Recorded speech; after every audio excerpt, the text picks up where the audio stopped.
I'm gonna drink a big glass of milk, eat some chocolate chip cookies, and then maybe I'll take 3 Viagra. That was Dwayne "The Rock" Johnson at his absolute peak. Wild, unfiltered, and completely owning the crowd. A man who could say anything on live television and somehow make 20,000 people lose their minds. You can't see me. I can see you. Can you see me? But here's the part most people forget. This same guy was once so rejected that WWE fans literally chanted, "Die, Rocky, die." It's hard to imagine now. The Rock is a beloved icon, but his road to the top was anything but smooth, and neither was staying there. In wrestling, he went from a hated rookie to the biggest superstar of his era. In Hollywood, he transformed from a risky casting choice into a record-breaking box office king. After conquering wrestling, after building one of the most dominant physiques the industry had ever seen, The Rock didn't slow down. But now, decades later, fans are asking a different question. Why is The Rock suddenly losing weight and stepping away from the muscle-heavy image that defined him for years? Is it just for a role, or the long-term cost of maintaining a body that extreme for decades? How did he pull off dominance in 2 completely different worlds? And just how good was Dwayne "The Rock" Johnson in his prime? Strap in and let's lay the smackdown on this story.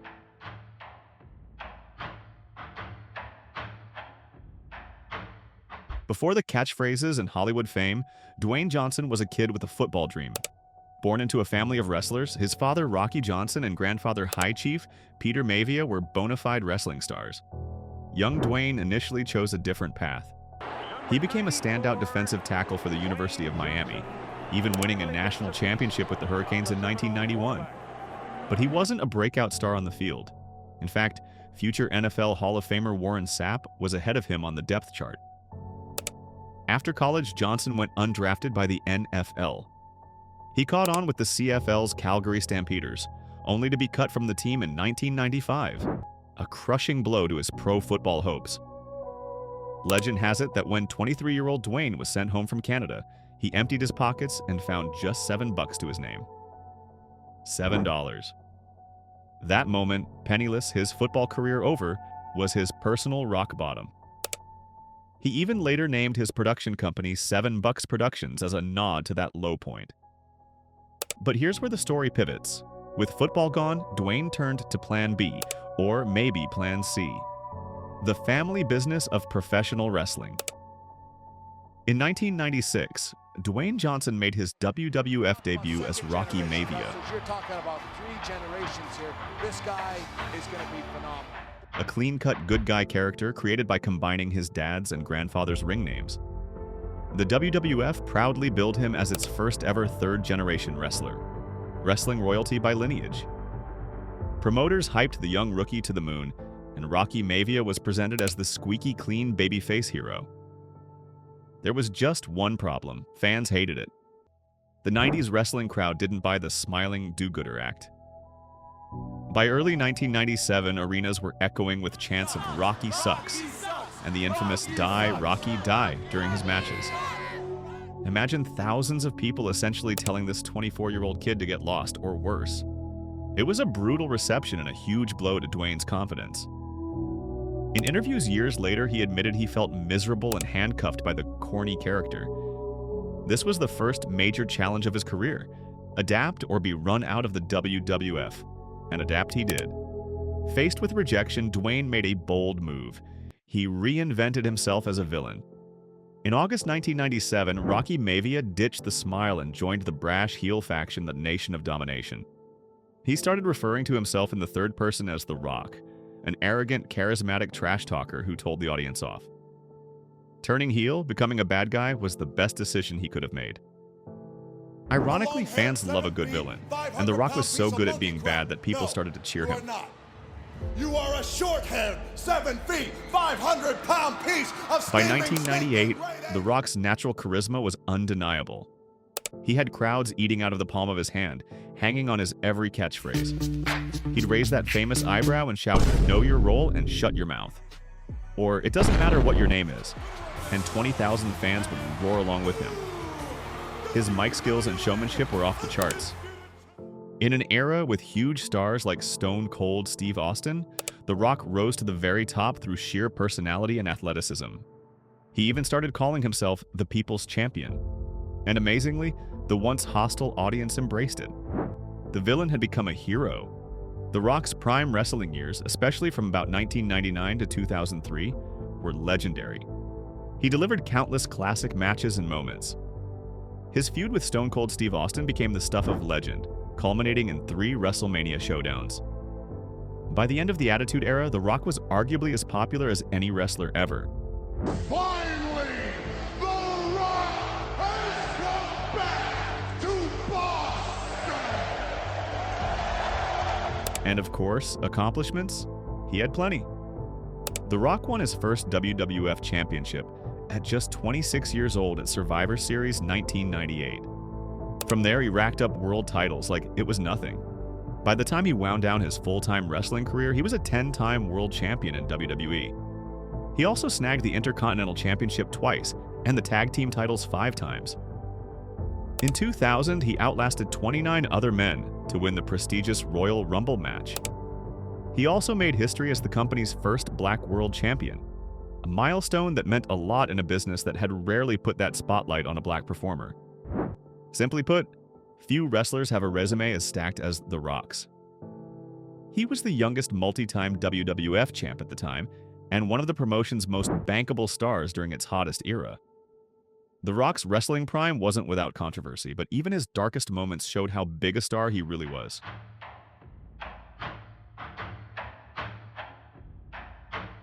At Royal Rumble 1999, his brutal I Quit match with Mankind, complete with those now infamous unprotected chair shots, shocked fans and sparked debates about wrestler safety. It was excessive, and he's admitted he regrets how far it went, but it also cemented the Attitude Era's wild reputation and proved just how far The Rock was willing to go to sell a story and make a match unforgettable. As his Hollywood career took off in the early 2000s, some fans felt their people's champ had gone Hollywood. WWE turned that real resentment into gold, reinventing him as a smug Hollywood Rock who roasted the audience and still had them hanging on every word. You just walk in on the bus going to class. Getting inside the classroom, teacher up on the blackboard, okay, class! Even the later real-life tension with John Cena over The Rock, leaving for movies, only ended up making him look bigger. Their war of words led to 2 massive WrestleMania main events, including one of the most bought pay-per-views in wrestling history. Years later, Cena publicly apologized, basically admitting The Rock had been right to bet on himself. In the end, every controversy just proved how important Dwayne Johnson was to the business. Wrestling was never louder than when it was talking about him. The actual Pukamapipi. Even as The Rock was dominating wrestling, he had an eye on Hollywood. He loved performing, and the film industry offered a new arena to conquer. His first big break came in 2001 when he played the villain Scorpion King in The Mummy Returns. He had only a few minutes of screen time, much of it buried under heavy CGI, and just a single line that wasn't even in English. Yet he made such a strong impression that it led to a spin-off film, The Scorpion King, in 2002, giving Johnson his first true starring role. That movie opened at #1 and grossed about $90 million. Not bad for a former wrestler's debut as a leading man. It proved that Dwayne Johnson could draw audiences to theaters. Not bad for a former wrestler's debut as a leading man. It proved that Dwayne Johnson could draw audiences to theaters, not just arenas. For the next few years, Dwayne, billed as The Rock in many of these films, experimented with different genres. He did action-adventure in The Rundown and Walking Tall, showing off the physicality and charisma fans loved. He wasn't afraid to poke fun at himself either in Be Cool. He played a flamboyant wannabe singer. Not every film was a hit.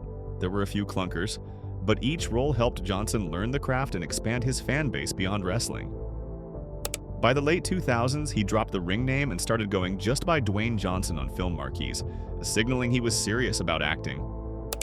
The transition wasn't always easy.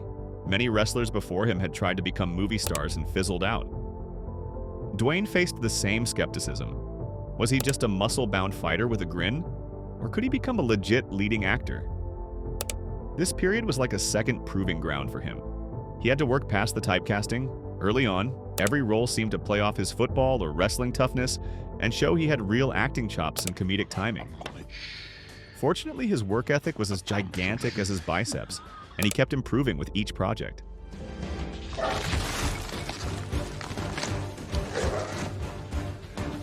The Rock truly hit his Hollywood prime in the 2000s. The turning point? 2011's Fast 5. The once lagging Fast and Furious franchise added Johnson to the cast as federal agent Luke Hobbs, and the result was pure electrifying chemistry. Fast 5 not only revitalized the series, it became the then highest-grossing Fast and Furious film by a wide margin. The Rock's presence amped up the action and audience interest so much that studios took notice. Suddenly, Dwayne Johnson became known as Franchise Viagra, the guy who could inject new life into an aging movie franchise. After Johnson joined Fast and Furious, each installment kept breaking box office records, with Furious 7 topping over $1.5 billion worldwide. He pulled a similar trick for other series, joining G.I. Joe in the sequel, headlining Journey 2, and later anchoring the Jumanji reboot. Time and again, adding The Rock meant more ticket sales. Studios loved this, and so did audiences. Johnson became one of the most bankable stars in the world. Consider this. In 2013, a major business magazine named Dwayne Johnson the top grossing actor in Hollywood. His movies that year, like Fast and Furious 6, earned around $1.3 billion combined at the global box office. A few years later, he repeatedly topped lists of the world's highest-paid actors, earning tens of millions per film, year after year. By the mid-2020s, his films had collectively earned somewhere around $15 billion worldwide, putting him among the highest-grossing actors of all time. And it wasn't just about money. In 2016, he was even named Sexiest Man Alive, a reminder that his appeal went way beyond wrestling fans and action junkies. During this Hollywood peak, Johnson also carved out a unique niche as an action hero. He wasn't brooding or invincible in the Schwarzenegger and Stallone 80s mold. He brought a fun, self-aware charisma to the roles. Think of movies like Jumanji, Welcome to the Jungle, where he's essentially parodying the video game hero stereotype, or his voice role as the demigod Maui in Disney's Moana, where his natural charm shines through animated form. He showed he could do buddy comedies and Central Intelligence with Kevin Hart, disaster epics like San Andreas, even family fare Moana, Journey 2. This versatility at the blockbuster level was reshaping what an action star could be, not just muscles and mayhem, but winks at the audience and genuine humor. Aside from a few older holdouts, Dwayne "The Rock" was one of the only modern stars truly keeping that big, larger-than-life action hero flame alive. The key difference? Johnson managed to do it in a 21st century style, leveraging social media, connecting with global audiences, and choosing roles that fit his brand. By the mid-2000s, if you wanted a mega-budget action film to succeed, having The Rock on the poster certainly didn't hurt. Even in Hollywood, not everything was sunshine and suplexes. Tough luck for Carol because I've got backup. Ain't that right, Golden Jet? Can't get that. With stardom at The Rock's level, drama was almost inevitable. One of the most talked-about feuds of the 2000s involved his Fast and Furious co-star, Vin Diesel. During the filming of Fast 8, Johnson broke character with a rare public post calling out an unnamed co-star as a candy ass for unprofessional behavior.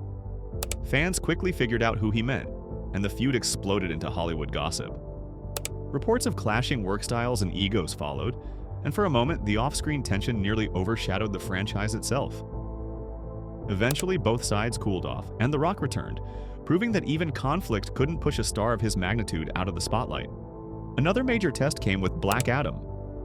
After spending years developing the role, Johnson hyped the film as a turning point for the DC universe. When it failed to meet expectations, stories surfaced about creative overreach and power struggles behind the scenes. There's also the recurring creative criticism. As successful as he's been, many have noted that The Rock often plays variations of the same heroic, wisecracking powerhouse. Johnson himself has admitted feeling boxed in by the roles that made him famous. In recent years, he's openly pushed back against that label, stepping into more dramatic performances and proving he's capable of more than just action movie muscle. In the end, the question isn't whether Dwayne Johnson faced controversy. He did. It's that even when things went wrong, he stayed relevant, bankable, and compelling. Whether audiences came for Hobbs, Dr. Bravestone, or simply The Rock, his charisma was always the main attraction. And that's a rare kind of star power.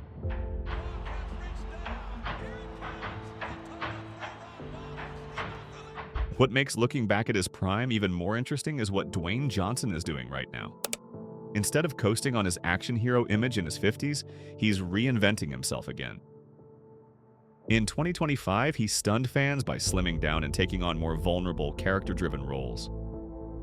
In one upcoming film, he plays a whimsical, eccentric 70-something known as Chicken Man, an older man whose best friend is a chicken.